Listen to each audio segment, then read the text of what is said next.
Hello everybody, it's a lovely day here in Broadstairs. This is my favourite time of year here, and on a day like today I can hang my work on what we've now called the gallery gate. I got a bit of a shock when I got back from America because the country was in lockdown and I realised that everyone was going to need something to do. So I had the idea of resurrecting my mosaic kits. I was making mosaic kits in the 1990s and I found some for before Molly was even born.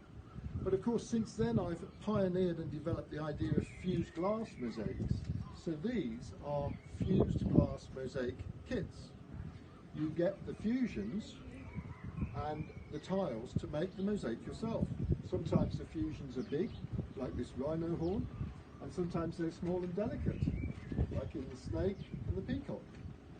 You can see the designs are very child-friendly, my idea being that parents or grandparents could help and make these along with their children or grandchildren. Anyway, that was my idea, and so that's it.